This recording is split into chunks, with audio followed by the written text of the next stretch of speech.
مولاي صل وسلم دائما أبدا على حبيب আসসালামু আলাইকুম ওয়া রাহমাতুল্লাহি ওয়া বারাকাতুহু। সুপ্রিয় দর্শক, আশা করি আপনারা সকলে ভালো আছেন। ফরজ নামাজের পরে বিভিন্ন জিকির ও দোয়া পাঠ করা মুস্তাহাব। বিভিন্ন হাদিসের আলোকে আলেমদের অভিমত হলো দোয়া কবুলের গুরুত্বপূর্ণ সময় এটা। তাই ফরজ নামাজের সালাম ফিরানো মাত্রই জিকির ও দোয়া না করে উঠে পড়া, দাঁড়িয়ে নামাজ পরবর্তী সুন্নত শুরু করা কিংবা চলে যাওয়া অনুচিত। আবার অনেককে দেখা যায় ফরজ নামাজের পর অমনোযোগিতা ও অবহেলার সঙ্গে দোয়া করে থাকে।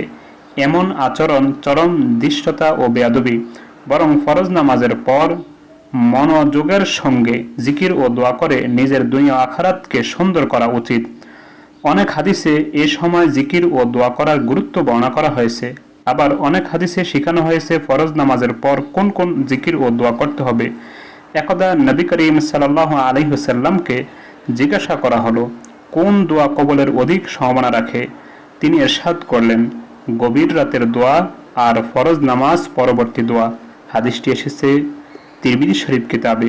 সুপ্রিয় দর্শক, ফরজ নামাজের পর নবীজি সাল্লাল্লাহু আলাইহি ওয়াসাল্লাম যে সকল জিকির ও দোয়া পড়তেন সেগুলি থেকে আমি 11টি উল্লেখ করব। 1.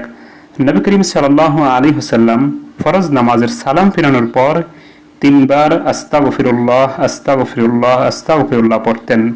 আস্তাগফিরুল্লাহ এর অর্থ হলো আমি আল্লাহর কাছে ক্ষমা চাই।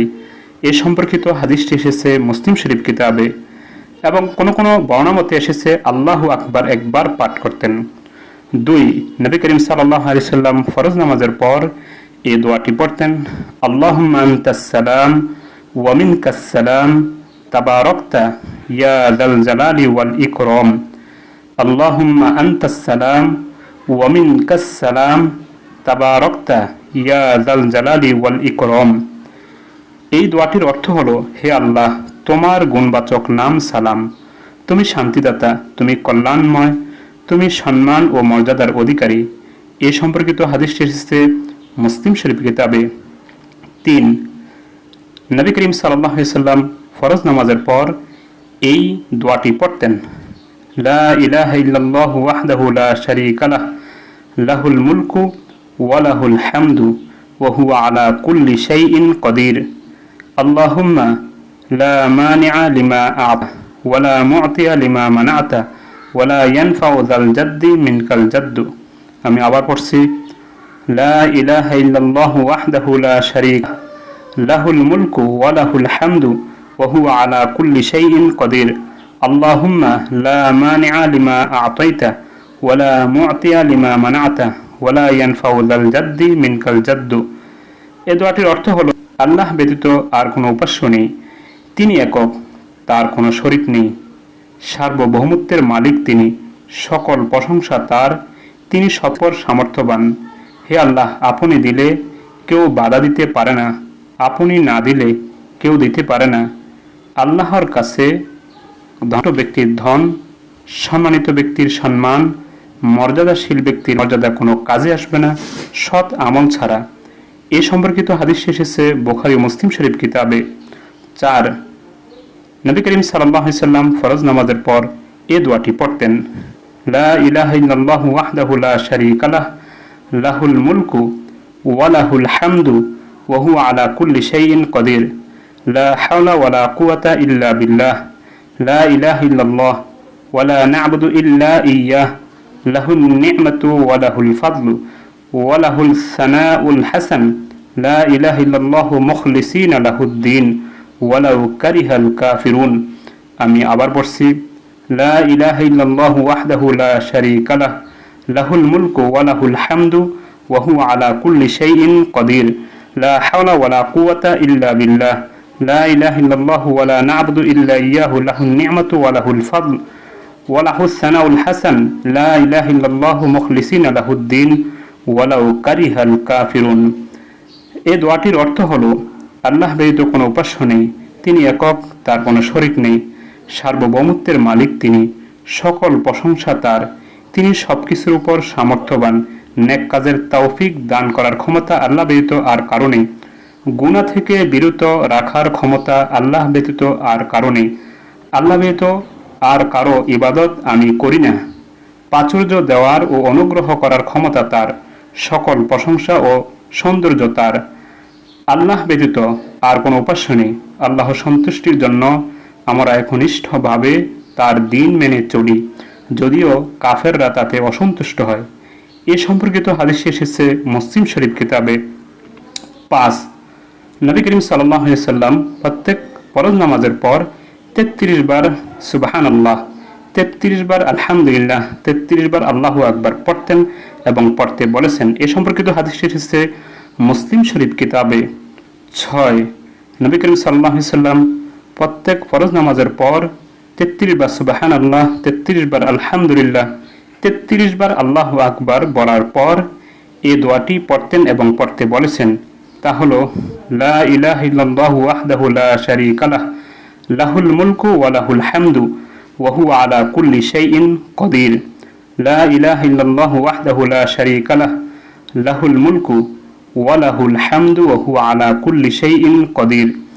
দোয়াটির অর্থ হলো, আল্লাহ ব্যতীত কোনো উপাস্য নেই, আল্লাহ ব্যতীত কোনো উপাস্য নেই, তিনি একক, তার কোনো শরিক নেই, সার্বভৌমত্বের মালিক তিনি, সকল প্রশংসা তার, তিনি সবকিছুর উপর সামর্থ্যবান। এ সম্পর্কিত হাদিসটি এসেছে মুসলিম শরীফ কিতাবে। 7. নবী করিম সাল্লাল্লাহু আলাইহি ওয়াসাল্লাম ফরজ নামাজের পর সূরা ইখলাস, সূরা ফালাক ও সূরা নাস একবার করে তেলাওয়াত করতেন। এ সম্পর্কিত হাদিসটি এসেছে আবু দাউদ শরীফ কিতাবে। 8. নবী করিম সাল্লাল্লাহু আলাইহি ওয়াসাল্লাম ফরজ নামাজের পর এই দোয়াটিও পড়তেন, আল্লাহুম্মা ইন্নী আউযু বিকা মিনাল জুবনি ওয়া আউযু বিকা আন উরাদ্দা ইলা আরযালিল উমর ওয়া আউযু বিকা মিন ফিতনাতিদ দুনিয়া ওয়া আউযু বিকা মিন আযাবিল কবর।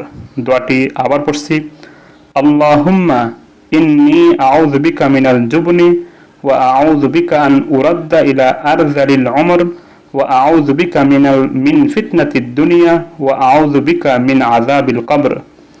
দোয়াটির অর্থ হলো, হে আল্লাহ, আমি আপনার কাছে বীরুতা থেকে আশ্রয় চাই, বার্ধক্যজনিত অক্ষমতা থেকে আশ্রয় চাই, দুনিয়ার ফিতনা থেকে আশ্রয় চাই, কবরের আযাব থেকে আশ্রয় চাই। এ সম্পর্কিত হাদিসটি এসেছে বুখারী শরীফ কিতাবে। 9.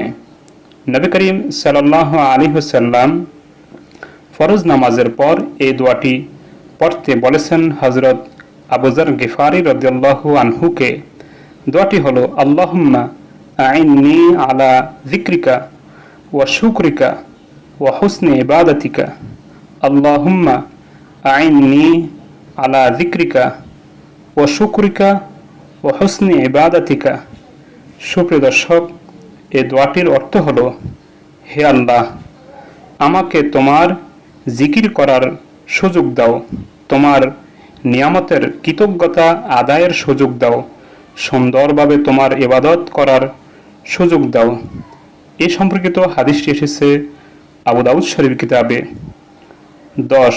নবী করিম সাল্লাল্লাহু আলাইহি ওয়াসাল্লাম ফরজ নামাজের পর আয়াতুল কুরসি তেলাওয়াত করতে বলেছেন এবং তিনি তেলাওয়াত করতেন। এ সম্পর্কিত হাদিসটি এসেছে নাসাই শরীফ কিতাবে। 11. মহানবী সাল্লাল্লাহু আলাইহি ওয়াসাল্লাম ফরজ নামাজের পর এই দোয়াটিও পড়তেন। দোয়াটি হলো, আল্লাহুম্মা গফিরলি মা কদ্দামতু ওয়া মা আখারতু ওয়া মা আসরারতু ওয়া মা আ'লানতু ওয়া মা আসরাফতু ওয়া মা আনতা আ'লামু বিহি মিন্নি আনতাল মুকদ্দিমু ওয়া আনতাল মুআখিরু লা ইলাহা ইল্লা আনতা। দোয়াটি আবার পড়ছি, আল্লাহুম্মা গফিরলি মা কদ্দামতু ওয়া মা আখারতু ওয়া মা আসরারতু ওয়া মা আ'লানতু ওয়া মা আসরাফতু ওয়া মা আনতা আ'লামু বিহি মিন্নি আনতাল মুকদ্দিমু ওয়া আনতাল মুআখিরু লা ইলাহা ইল্লা আনতা।